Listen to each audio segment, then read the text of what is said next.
Making Champignon-Rahm Geschnetzeltes or Pilz-Rahm Geschnetzeltes, which is sliced thin pork, in this case, little chunks, little strips, with mushrooms and a cream sauce. Schnitzel is, if you tear a piece of paper apart, one of those little pieces is Schnitzel. It's a piece of a whole. This one is Geschnetzeltes. I think the name is Bavarian, and not entirely sure, don't quote me on that, but it sounds like something the Bavarians might say. So it's pork loin cut into little strips, like here's a good one, or not.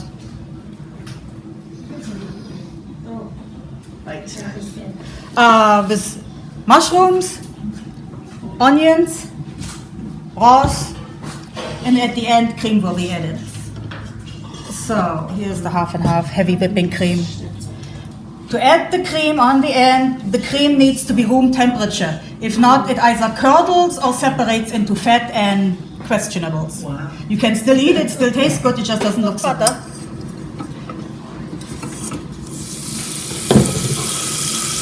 You add your beef, pork. You can make it with chicken, you can make it with veal.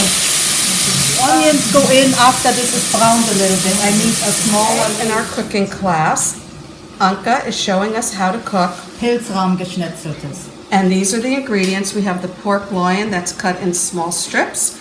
We have the fresh white mushroom and brown baby portobello. We have our onions that are finely sliced. We have our beef broth.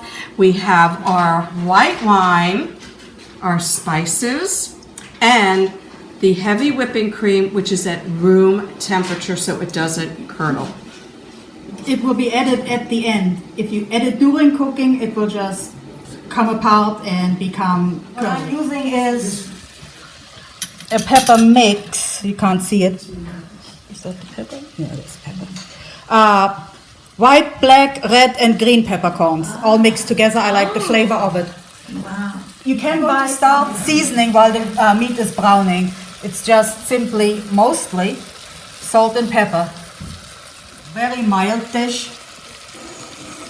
The Germans use wine in cooking a lot? Yep. You can actually wine and some beer. Dish. Okay, in go the onions. They're sliced, you can cube them, you can leave them out, you can add some garlic. We're just adding some onion. I noticed. Sliced mushrooms. And we have white and baby brown portobello. Yeah. Are you ready yet? Meat has browned a little bit. I would like it to brown a little bit more, but then we might... Next thing is white wine to deglaze. Every little brown bits and other things come off the bottom of the pan and add flavor. Stir it around a little bit. Then add beef broth or vegetable broth, whatever you prefer.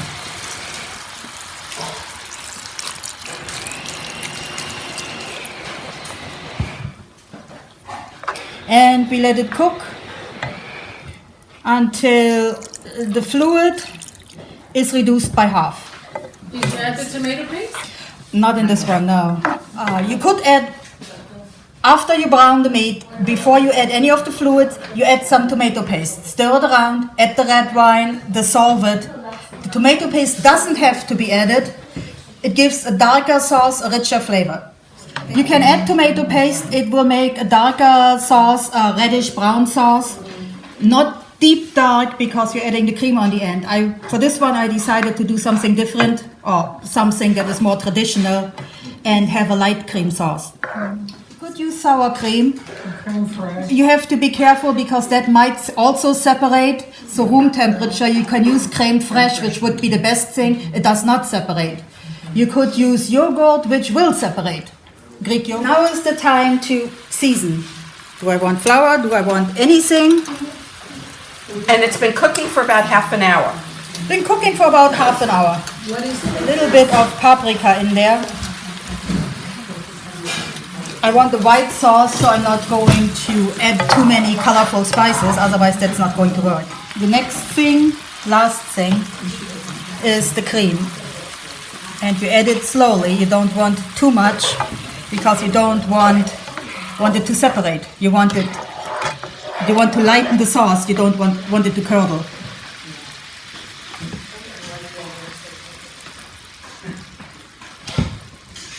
The first little dribble is to get the fluids that were in there to cool down. Because if it's too hot, everything will separate. Water's not boiling. Some people like it runny. My grandfather was one of the runny people. We always ignored him. They're skinnier. Actually, in Germany, it's often like a potato starch. Here, we're using cornstarch. And you have to have it in cold water because if the water is warm, you get lumps. That's right. No lumpies. And your dish has to be boiling because the boiling thickens it. Then you add it, some of it anyway.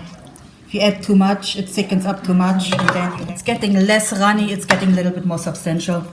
We don't want it too thick, because once it's off the heat, it will continue to cook, it will continue to thicken. The next day it is thicker yet.